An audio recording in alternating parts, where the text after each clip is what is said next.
Sharma versus state of Madhya Pradesh के case में 1975 में पहली बार राइट टू प्राइवेसी को रिकॉग्नाइज किया गया।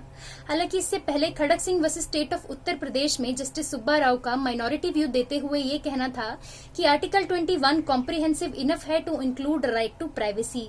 बाद में यही माइनॉरिटी व्यू के.एस. पुट्टास्वामी के केस में मेजोरिटी व्यू बना।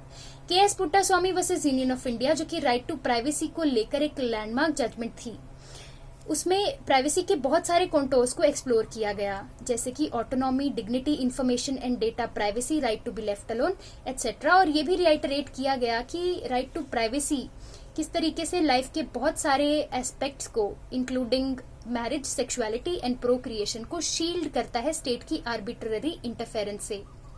इससे पहले R Rajagopal versus state of Tamil Nadu में ऑनरेबल सुप्रीम कोर्ट का ये कहना था कि right to life and liberty which is guaranteed under article 21 of the constitution of India to the citizens of this country, उसमें राइट टू प्राइवेसी भी implicit है। कोई भी अगर किसी पर्सन के अगेंस्ट उसकी बहुत पर्सनल इंफॉर्मेशन पब्लिश करता है उसके कंसेंट के बिना, चाहे वो ट्रूथ है या फिर अदरवाइज किसी जोक के तौर पे पब्लिश की गई है या फिर अदरवाइज, उस केस में वो राइट टू प्राइवेसी को वायलेट करेगा। आर राजगोपाल का केस इंटरेस्टिंग था क्योंकि इसमें आर्टिकल 19 के 1 के ए को बैलेंस किया गया था आर्टिकल 21 के साथ। इस केस में पिटिशनर्स पब्लिशर्स थे जो कि पब्लिश करना चाहते थे एक प्रिजनर की ऑटोबायोग्राफी को who was convicted for committing murders, लेकिन स्टेट ऑफिशियल्स इसे पब्लिश होने देना नहीं चाहते थे क्योंकि इससे उनके प्रिजनर्स के साथ रिलेशंस बाहर आ जाते।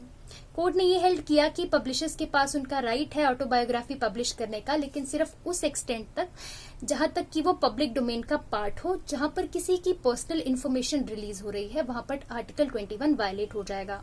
हालांकि के.एस. पुट्टास्वामी के केस में भी यही हेल्ड किया गया था कि राइट टू प्राइवेसी एब्सोल्यूट नहीं है और इसे 3 रिस्ट्रिक्शंस के टेस्ट से होकर गुजरना होगा। सबसे पहले legality which purports the existence of law, second need which is defined in terms of legitimate state aim, और लास्टली प्रोपोर्शनैलिटी यानी कि सफिशिएंट नेक्सस होना चाहिए between the object and means applied to achieve them.